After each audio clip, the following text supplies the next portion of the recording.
Rosemary Barton to ask the first question, please. Thank you, Mr Deputy Speaker. Question 1. And I call the Minister for the Economy. Mr Deputy Speaker, Invest NI works closely with businesses throughout Fermanagh and South Tyrone to support their growth ambitions, whilst also promoting the area as a potential location for inward investors. Invest NI also works closely with Tourism NI and tourism accommodation providers in the area to realise the economic potential of the area's outstanding natural beauty.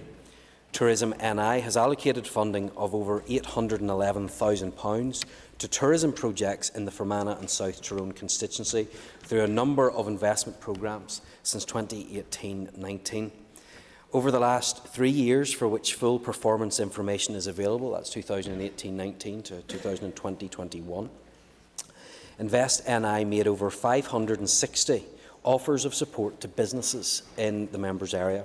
These offers, consisting of over £12.4 million of assistance, will help secure over £61.4 million of total investment and support the creation of nearly 600 jobs. The financial support Invest NI has provided in the Fermanagh and South Tyrone area not only includes direct financial support to companies through grants, but also support for companies developing overseas capacity in programmes such as Going Dutch and Grow Beyond. COVID response schemes such as digital selling, capability grant and process and organisation improvement grants. My department was able to provide additional funding through our Economic Recovery Action Plan in 2021 to ensure more businesses in the area were able to benefit from support, and this has indeed included support offered through the Economic Recovery Innovation Grant and Productive Investment Capital Grant to invest in innovation, new technologies and processes to improve efficiency and resilience. And notable recent investments include an 88-job project with local manufacturer Crust and Crumb Bakery and support for a 210-job project with Mulligan Engineering. Supplementary question for Rosemary Barton. Thank you, Minister, for that very comprehensive answer. Minister, these investments are all very fine and very welcome in Fermanagh and South Tyrone. However, we still have a communication problem in relation to mobile coverage, mobile phone coverage. Is there any way that you can think of putting further investment into Fermanagh to try and support this problem? Well, Mr Deputy Speaker, the member is absolutely right to raise the issue of connectivity because we are told time and time again, and the research demonstrates to us the importance of good connectivity, how it helps increase business efficiency, creates more jobs and creates more sustainable jobs as well. So I'm absolutely committed to making sure that my department does all that we can to improve that connectivity. Of course, Project Stratum has been exceptionally helpful. I think her constituency benefited more than any others in terms of the, I think it's 13,000 properties that benefited from that, and I hope that those businesses are taking advantage of that. However, I understand that mobile connectivity is important as well, and so any way we can stand ready to help, she can be assured that I will do that. Here, Sir Gemma Dolan on Castachar. I call Gemma Dolan. Minister, in the Enniskillen area alone, Invest NI has around 12.5 acres of land available for investment. However, since 2017, it has only hosted 4 investor visits. Clearly, this isn't good enough. Will the independent review of Invest NI address the patterns of failure of Invest NI to tackle regional imbalance and attract jobs to Fermanagh? Well, first of all, I completely disagree with her when she talks about the so-called failure of Invest NI. I think you only need to look at the track record of Invest NI right across Northern Ireland, the jobs that it has created through direct assistance, but also through the many other schemes that have been put in place to help. I have been in trade missions. I have met with companies here locally who have all benefited right across Northern Ireland, not just through the direct financial assistance in the jobs promoted category, but others as well. So it's absolutely not the key, not right what the member has alluded to. What I will say, though, is that it is an independent review, and I've said to Sir Michael Lyons that I want him to investigate everything that Invest NI does and to see how that can be improved upon. I'm very, very open to any of the recommendations that he brings back.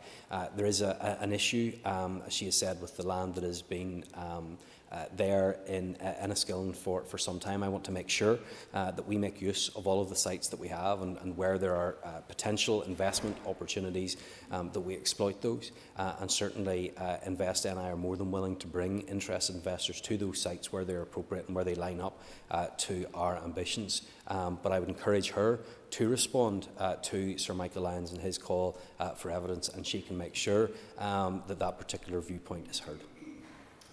I call Deborah Erskine. Thank you, Mr Deputy Speaker, and I thank the Minister for his answers so far. Can I take the opportunity to thank the Minister for the support that he has given to local businesses in my constituency of Fermanagh and South Tyrone? And he talked there about trade missions. Most recently, the Minister visited New York, Maryland and Washington DC to meet with US investors, and the US is clearly our most important FDI market. So can the Minister share what issues were raised with him, and what key factors are those, or what are the key factors for those who are thinking of investing in Northern Ireland? Absolutely. Well, Mr Speaker, it's the case that there are many new markets that are opening up to us and that Northern Ireland companies are investing in and exporting to right across the world. But the United States remains an incredibly important market with billions of pounds worth of trade, and many companies from the United States coming into Northern Ireland. And I did have the opportunity to meet with a number of investors, and I believe that as a result of our trip we have secured, provided reassurance to those who are going to invest, and I believe that we will see job announcements coming out of that, and importantly, and those are not just, as some would like to say, in the Belfast area, right across Northern Ireland, because of course around 70% of jobs that are created by and through the work of Invest NI are actually outside of Belfast, and it is important to keep that in mind. She asked in particular about the areas of interest, and I think that the areas that we were having conversations about with investors and government officials in the US were around those areas that are in 10X. Those areas, the technologies and clusters that we have done really well in the past, that we are global leaders in, or have the potential to be global leaders in. It's fintech, life and health sciences, advanced manufacturing. Those are the areas of interest, and that's why I was so pleased to be able to go out and explain what it was that we have to offer. Sir Sinead McLaughlin, the I call Sinead McLaughlin. Thank you, Minister, and thank you for your answers so far. So based on the answers that you have given the members from Fermanagh and South Tyrone, and the fact that in 2020 alone 10 times more jobs were created in Belfast than in my constituency, will the upcoming review into Invest NI deal with this decades of imbalance west of the Bann? Once and for all, it needs tackled, and it needs tackled for the whole of Northern Ireland, because if parts of our province is not, does the member have a question? Is not supported, then the rest of us will all fail. Well, Mr Deputy Speaker, I have to say to the member, we've had this conversation actually a number of times about the review of Invest NI, and she knows full well that Invest NI will be looking at all of this, and investment west of the Bann, outside of Belfast, and right across Northern Ireland. But I want to give her some good news. Because over the last number of weeks I've had the opportunity in Northern Ireland to speak to some foreign direct investors from outside of Northern Ireland. And Invest NI had taken these investors to the North West, had shown them what the North West has to offer, and they're talking very positively about North West. So Invest NI are doing that work. They're bringing those investors, and I think we're going to see good news announcements coming out of that. But can I just gently encourage the member to talk up her constituency and to talk up her city? Because what I don't want is someone Googling the conversations that we're having here and getting a negative view about Londonderry and the North West, because there's much good that is happening there. There's much good work that Invest NI has done, and that Invest NI will continue to do. Call Andrew Muir. Deputy Speaker, as the Minister will be aware, a number of key staff in London and also North America offices of Invest NI have recently resigned. Can the Minister please provide an update on what he anticipates the impact of that being, particularly upon the ability to attract foreign direct investment here in Northern Ireland? Mr. Speaker, it is the case that there has been staff turnover, but I have been assured that we will have the people in place that we need to do to continue to promote Northern Ireland, to continue their good record of work, to continue to bring people for visits here to Northern Ireland that will develop into investment opportunities. And I want to take this opportunity to thank the staff as we come to the end of this mandate for the work that they have done, often under difficult circumstances. I want to put on record my thanks to Mel as the interim Chief Executive as well for the work that he is doing, because they are continually meeting their targets. They are continually shining the light on Northern Ireland across the world. We have some, and I've had the opportunity to meet some of them, of our fantastic staff in North America, in the Middle East and in London, and those based here, and they all deserve our thanks for the work that they are doing. Éireann Nicola Brogan le ceist I call Nicola Brogan to ask a question. Garmir Glasson Corla, Kesh Ever Tree, Lidhall. Question number 3, please. Mr. Deputy Speaker, the most significant reform announced by the UK Government is in relation to the repayment terms associated with student loan borrowing for English domiciles. This is to significantly reduce the likelihood of English students not repaying their student loan. This is of significance as funding for Northern Ireland loan products is provided by Treasury and is directly linked to the write-offs incurred in the English system. The English changes may therefore force the need for the repayment terms of student loans for Northern Ireland domiciles to be amended to bring down the level of Northern Ireland loan write-offs to the future forecast level in England from 23-24. This is highly likely unless a decision is taken to further subsidise Northern Ireland student loan products by further supplementing them with grant support, something that the Executive would need to decide and could not be achieved within my department's draft budget going forward. Indeed, the Finance Minister's proposed budget settlement for my department may leave me with little choice but to consider further options, including reducing teaching grant funding to our local universities, which could lead to a reduction in places available for Northern Ireland students wishing to study in Northern Ireland, alongside any changes that might have to be applied to Northern Ireland student loan products as a result of the changes announced in England that will apply there from 2023-24. Ceist Breisig, Nicola Brogan. Supplementary question for Nicola Brogan. Garmir Glasson Corla, Agus British Lesson Ira Fossa. Thank you to the Minister for his answer. Minister, the reforms being tabled in England would mean that students would have to start repaying their student fees when they're on a lower wage, and could be forced to make payments for up to 40 years, which could potentially lead into their retirement. So can you give a commitment, can the Minister give a commitment that his department will not follow with these regressive changes and drive more graduates into poverty?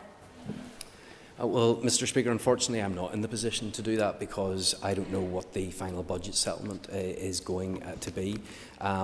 I would like to do an awful lot more in terms of skills and in terms of further and higher education, but I'm limited by the budget settlement that I receive. Unfortunately, under the Finance Minister's draft budget, that wouldn't, well, she shakes her head, but it is the case that with the draft budget settlement that I had, I'd be having to cut back on some of the things that I'm already doing, never mind doing some of the other things that we believe need to be in place in order for us to have the type of education system that we want here in Northern Ireland. So to go even further than that and to compensate for these changes would require additional funding. But of course, if that funding is made available, that changes everything.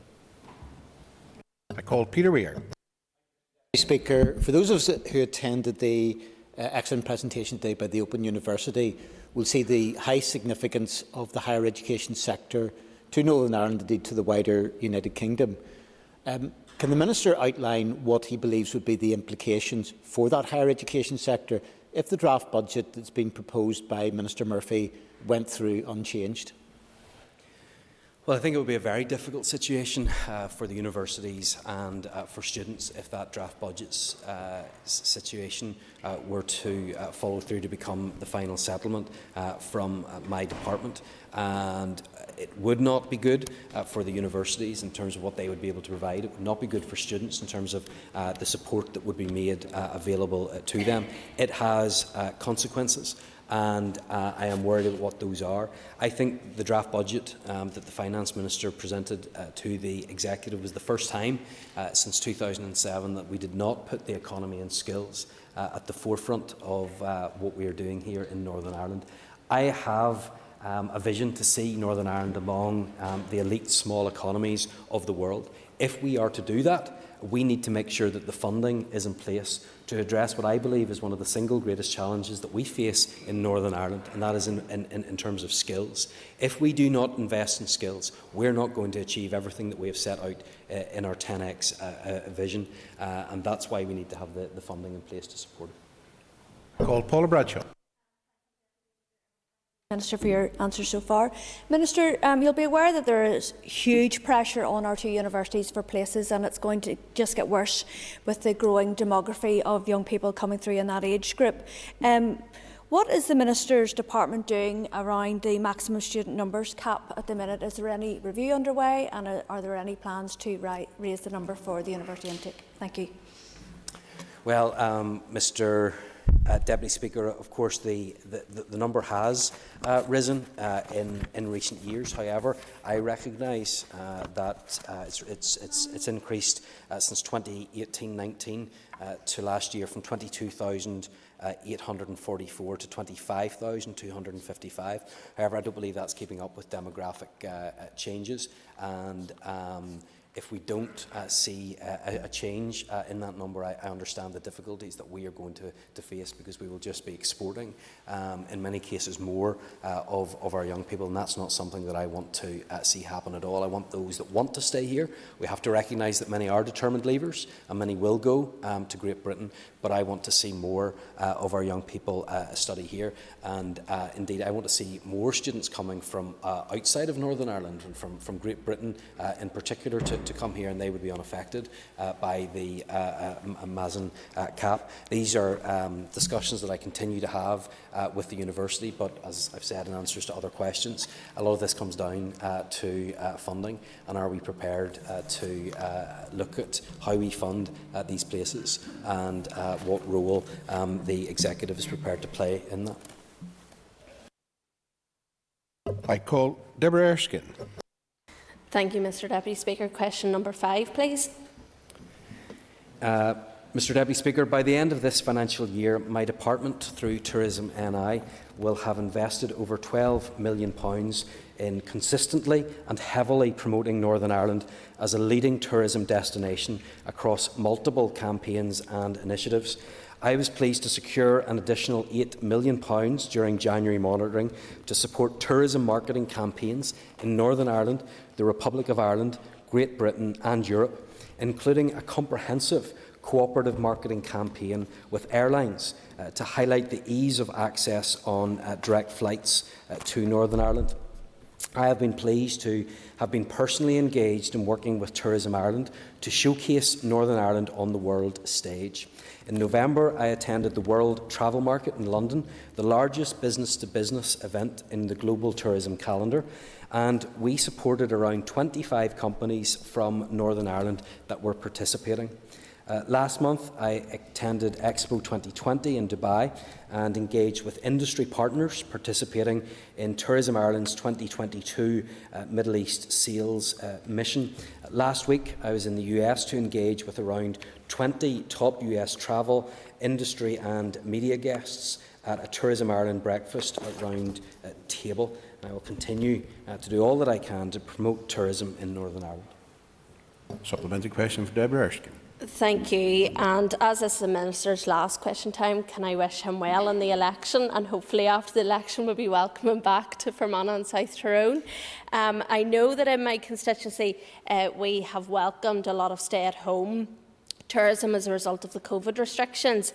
Whilst we want to promote Northern Ireland as a place to visit from other countries, how can we also capitalise on that stay-at-home tourism and support the sector to do that, particularly in my beautiful constituency? Absolutely. Well, I would, of course, encourage more homegrown tourism, and I would encourage people in Northern Ireland, once they have visited East Antrim, to go and to visit Fermanagh and South Tyrone. I think there are a number of things that we can, and I think Mr Story has something to say about North Antrim as well. But I think what we can do, first of all, is continue to develop the product that we have right across Northern Ireland, and we haven't stood still. We're continuing to invest in attractions and experiences and in our accommodation as well. You only have to look at the Game of Thrones exhibit, which is a huge asset to Northern Ireland, and will pull in many more visitors. As I already said in my opening answer, we spent £8 million this year promoting Northern Ireland. Part of that was for the domestic market, and I'm keen that we continue to look at the tourists that are right on our doorstep to make sure that they're experiencing everything that Northern Ireland has to offer.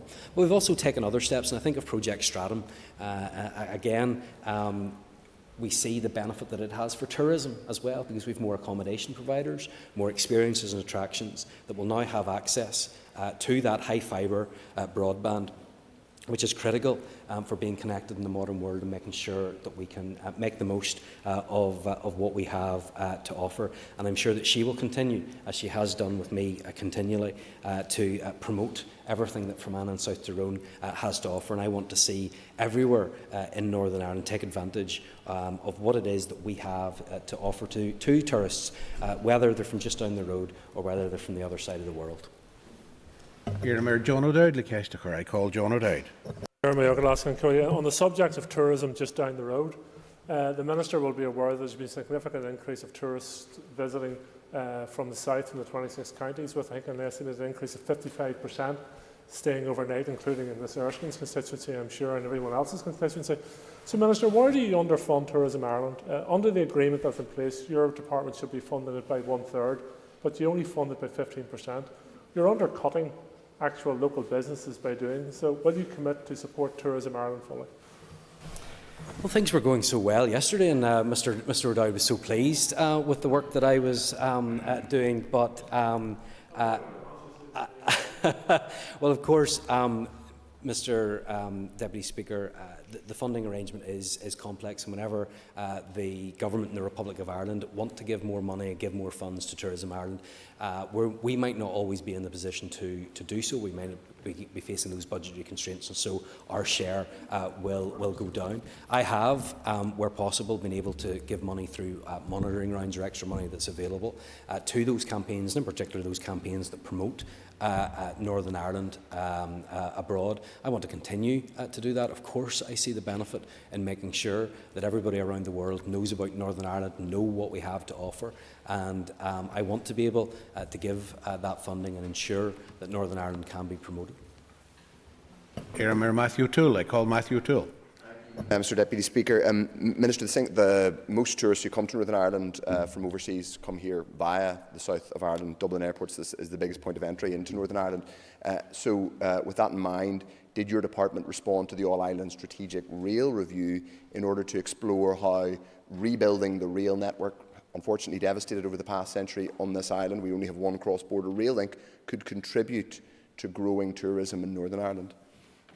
Of course, it's the case, Mr Deputy Speaker, that I want to see improved connections, whether that's by road, whether that's by rail or whatever else. Though I can tell the member that I have had discussions, and I was able to meet with an airline last week in New York. I was also looking at possibilities when I was in the Middle East about a direct route out there as well. I'm more than happy to ensure that we get more travellers and tourists into Northern Ireland. But I think direct air links are one of the ways in which we can improve the connectivity of Northern Ireland and ensure that that can happen, and make sure that those that are coming in can take advantage of what Northern Ireland has to offer. So whether it's road, rail, air, ferry, whatever it might be, I want it to be as easy as possible for visitors to come here and experience everything that we have. I call Mike Nesbitt. Deputy Speaker, thank you. Further to Mr O'Dowd's question, if the Government of Ireland choose to put in additional monies to Tourism Ireland, what are the implications for Tourism Ireland's work programme? Mr Speaker, I believe if additional money is given to Tourism Ireland, the implications are that Tourism Ireland can do more work. I call Jim Allister. For a different perspective, Mr Deputy Speaker, could I ask the Minister, since he came to office, what success has he had in liberating tourism NI from its satellite subservience to Tourism Ireland? And does he agree that until that liberation is secured, the promotion of Northern Ireland as a freestanding, delightful tourism attraction will be stultified? Well, Mr Deputy Speaker, the member will be aware that there are certain things that are in my control and certain things that are outside of my control. I'm operating within the parameters of what has been put in place in the past. What I am making sure that I can do is that Tourism Ireland is doing Tourism Northern Ireland is doing its job in promoting Northern Ireland, and Tourism Ireland, and I am constantly speaking with the Chief Executive about this to make sure that Northern Ireland gets its fair share, to make sure that Northern Ireland is promoted, and to make sure that Northern Ireland is not secondary in any way. And that's why whenever I was in New York last week at that Tourism Ireland breakfast, I talked about what Northern Ireland had to offer and everything that we can do to bring more visitors to Northern Ireland. Mayor Liz Kimmins, Cash to Cur. I call Liz Kimmins. Question 6, please. Mr Deputy Speaker, my department's vision for a 10x economy sets out a bold and ambitious vision for our economy through a decade of innovation, with benefits for all the people of Northern Ireland. And I very much welcome the support and endorsements provided from the business community and across this chamber since its launch. This ambition will be realised by focusing on innovation in areas where we have real strengths and ensuring the gains from innovation mean something to all businesses, people and places in Northern Ireland. I hope the member has picked up her copy of 10X, but 5 priority clusters have been identified in the 10X vision through stakeholder engagement: digital, ICT and creative industries, agri-tech, fintech, financial services, advanced manufacturing and engineering, and life and health sciences. A 10X economy cannot be achieved in isolation, and I remain committed to adopting an inclusive approach to delivery. A good example of this is the cross-cutting work my energy officials are doing with the Department for Infrastructure to start our hydrogen economy and support Northern Ireland Water to deliver its Power of Water strategy, which aims to provide a diverse range of zero-carbon power and produce hydrogen oxygen at scale. Clearly, as I have highlighted already today, it will be impossible to deliver 10X unless my department is properly resourced in Budget 22-25. Cash Brescia, Liz Kimmins. Supplementary question for Liz Kimmins. I thank the Minister for his answer. Minister, in my constituency in your Armagh, we have significant labour shortages in manufacturing, in transport and health and social care, yet any of the city deal funding that we've seen has been directed towards the 10X economy strategy and jobs in digital industries and financial services. So in order to address the need that exists, will you ensure that your department also invests in upskilling people for jobs in these areas that I've outlined?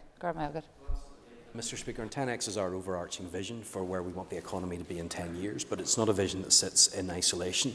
We have a number of strategies that underpin that. I've already mentioned the energy strategy, but the skills strategy, which I hope to bring forward soon, is another one which contributes to the overall goals that we seek to achieve. So, for example, in the skills strategy, we'll be pushing very heavily the culture of lifelong learning that we need to see to help bring people back into work, what we can do to bring talent from elsewhere in the UK or further afield, and in particular creating that digital spine that we need moving forward.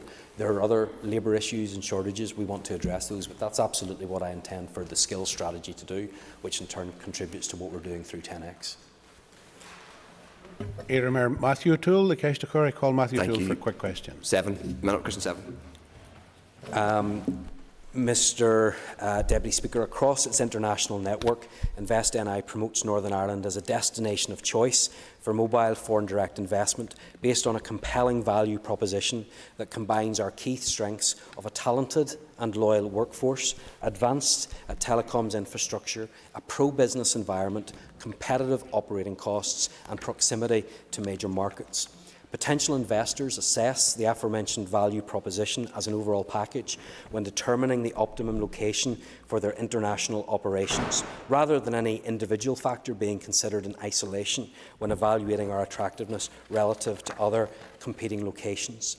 InvestNI engages with a wide range of businesses and locations regarding establishing a presence in Northern Ireland based on the strength of our overall value proposition. The number of live inquiries changes continually as new leads are identified and others don't proceed. You will appreciate that investment discussions are commercially sensitive, and indeed attracting FDI is a highly competitive process, such that I am not in the position to disclose the status of any of these specific inquiries. In general, discussions with potential investors can take upwards of 12 months, and any decision to invest in Northern Ireland will be announced in conjunction with the investor when appropriate. Mr. Speaker, I also want to put on record that I let InvestNI do its job to market and to sell Northern Ireland. He has previously accused me in this House and online of stymieing that work. That is incorrect. That has been confirmed by InvestNI, and an apology would be appreciated. That ends the period for listed questions, and we'll now move to topical questions. Sorry, we can't take point of order now. To the end, just so the member knows, points of order can be taken at the end of question time. Thank you. Topical question number 9 has been withdrawn. So, Davrishan, Adam Sinead Ennis, I call Sinead Ennis for a question. Minister, it was agreed in New Decade New Approach to close down the poorly designed and disastrous RHI scheme created and overseen by successive DUP ministers.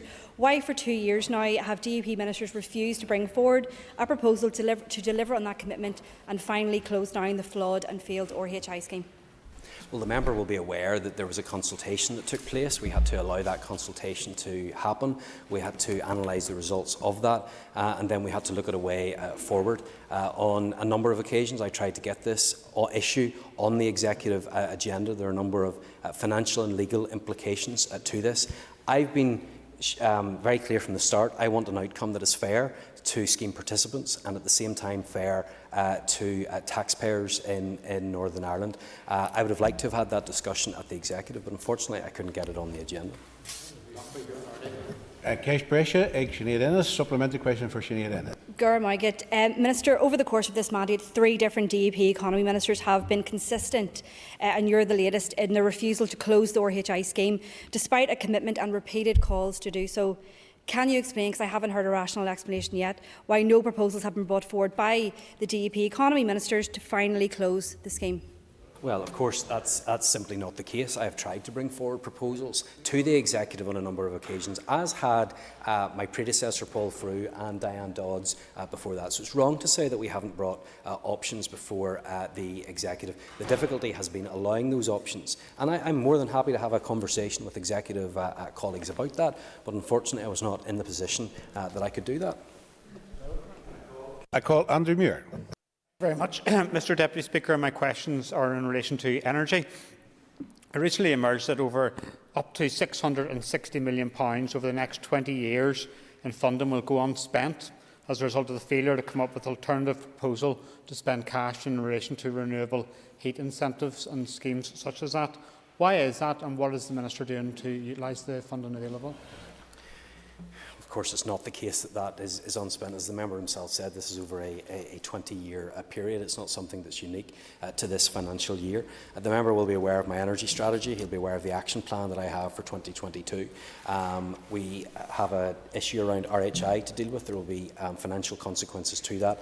That will then give us an idea of the sums of money that we will have left to deal with any future scheme that will incentivise renewable energy, and he will understand there will be a lot of work and due diligence to be done before that can be brought forward. Supplementary question from the Muir.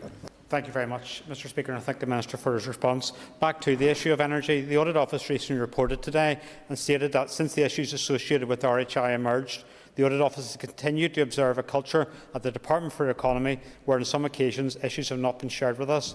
This leads us to conclude that the culture within the Department has not yet changed sufficiently, and we would urge continued improvement, especially in relation to openness. What actions has the Minister taken to address this? Mr Speaker, I note the recommendations from the RHI inquiry. If there's further work for us to carry out, we can do that, but I think this will be a continued conversation that will take place between officials and no doubt the committees in the days to come. I want to be as open and transparent as I can, and that's something that I'm committed to. I call Mervyn Storey for a question.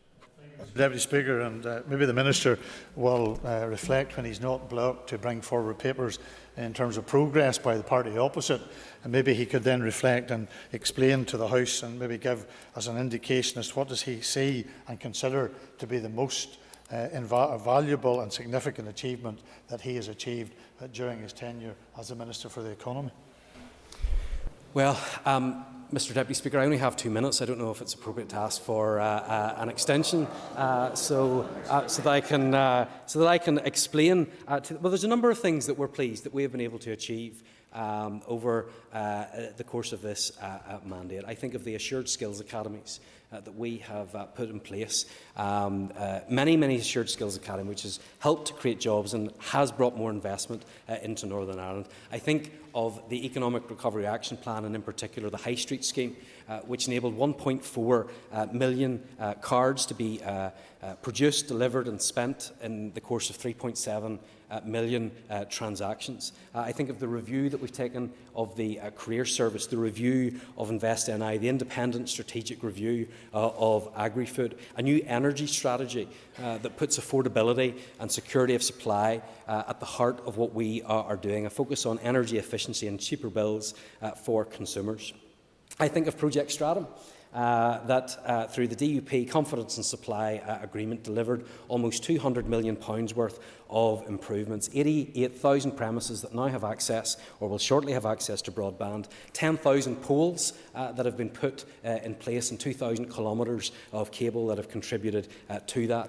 I think of the Parental Bereavement Leave and Pay Act, a really important piece of legislation to protect workers who go through horrendous situations. I think of the implementation of the 10X vision and the opportunities that's going to create in Northern Ireland. I think of the work that we have done hosting the Northern Ireland Showcase event, showing the world what it is that we have to offer. And I think of ERAP and the grant schemes that were put in place that saved thousands of businesses and tens of thousands of jobs. I'll leave it up to the member to decide if that's enough that we have Supplementary question for Mr Storey. Thank you, Mr Deputy Speaker, and thank the Minister for his answer. All politics is local, so bringing it back to my own constituency in Northampton, will he join with me and congratulate a local company in Ballymoney, Christie Direct, who will next weekend celebrate 30 years in business, and they are now part of the California Nexus brand, one of the largest organisations in that industry in the world. And as they do that celebration, could the Minister maybe outline the benefits to my Northampton constituency that has come about as a result of the activity of his department? Absolutely, and I'm more than happy to put on record my congratulations to the company in his constituency, and also to highlight the work that we have been doing in Northampton. It's work that's replicated right across every constituency in Northern Ireland. But I think of the efforts that I have put in to ensuring that our hydrogen economy grows and develops in Northern Ireland, and Ballymena has been central to that. I think of the Assured Skills Academy, and 48 of his constituents, I'm sure through Northern Regional College, have been through those assured skills and funding of 147,000. I think of Project Stratum in his own constituency as well, where 7,296 properties will be connected, and 3,000 of those have already been connected as of today. In terms of COVID support schemes in his own constituency, 1,876 businesses were supported, with grants totalling £30,757,603. And of course the High Street Scheme in his own constituency at £9,396,809 was spent. I think that's a significant record of achievement in Northampton.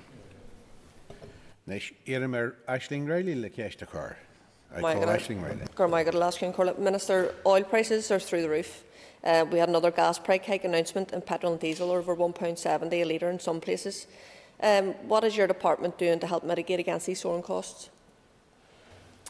Well, in the first instance, the member will be aware that fuel poverty is the responsibility for the Department of Communities, and there is a role for that department there to play, whether it's in home heating costs or other home energy issues. In terms of what this department has done, I think the member should look at our energy strategy and the plans that we have in place, which in the medium to long term will help us get away from the difficulties that we find ourselves in. Why are we in the situation that we're in today with high prices? It is largely down to the events in Eastern Europe and in Ukraine in particular. I want us to move away from foreign sources of fossil fuels towards generating more of our own energy here in Northern Ireland. That's what the energy strategy moves us towards, taking advantage of the opportunities, for example, that will come from hydrogen, but at the same time making sure that we're as efficient in Northern Ireland with the energy that we use. The cheapest form of energy is the one that you don't use, so if we can save it where possible, that makes a difference. So we're trying to make energy more affordable, we're trying to make it more secure, and we're trying to make sure that we use it as wisely as possible. It's continuously raised by the Utility Regulator and Consumers Council that home heating oil isn't regulated in the same way as gas and electricity are, so prices can just go up. Are you looking at any emergency measures to regulate the oil industry here? I am fully aware of the issues with home heating oil and the difficulties that is causing. The regulation is a much more complex issue, and she'll be aware of the different rules that others have to play, and there's clearly a lot more competition in the market as well. What I want to do is make sure that we're not dependent upon those fuel sources in the future, and that's the role that the Department for the Economy has to play. Can we bring Claire Sugden on the screens, please? Call Claire Sugden. Thank you, Deputy Speaker, and thank you, Minister. Recently, Minister, I met with a business who wants to invest hundreds of millions in Northern Ireland, however, is discouraged by something they could be given for taken for granted, and that's Northern Ireland's planning system. I appreciate that planning is not directly your remit, but it is directly affecting your remit. Minister, what is your department doing to identify and address these constraints for businesses, such as planning for investors? Well, then the member rightly identifies that this is a matter for the Department for Infrastructure, but then asked me what I'm going to do about it.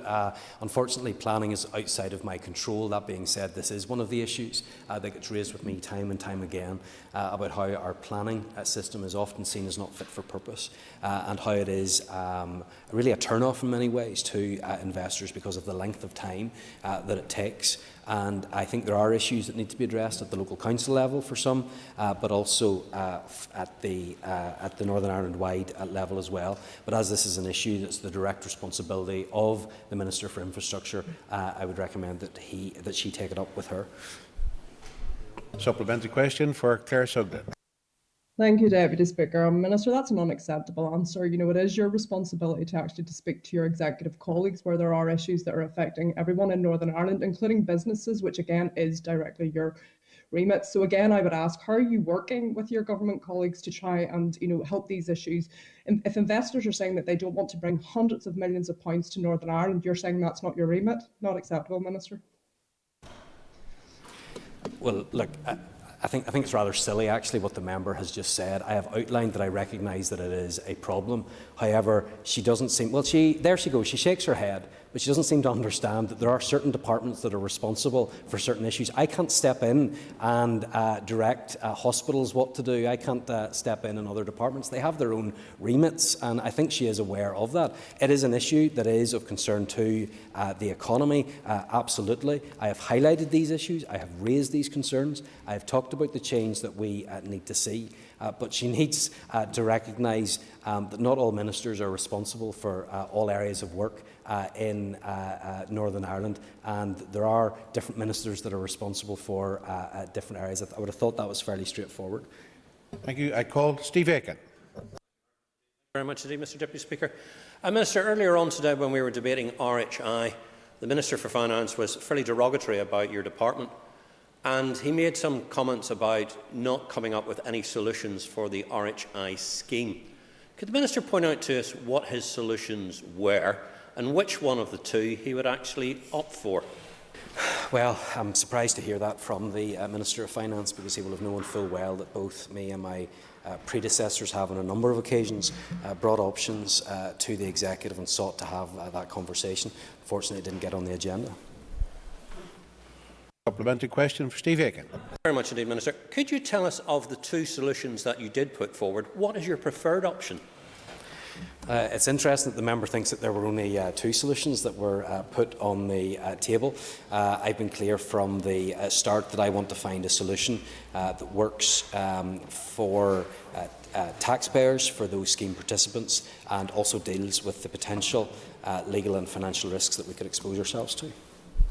Members, time's up, so just take your ease while we move to the next item of business. Point of order. Very briefly, I think the Minister was asking for an apology from me for something during question time. I'm not quite sure what for, but can I put on the record my delight to hear that he has no objections to Invest NI selling Northern Ireland's unique dual market access at the crossroads of the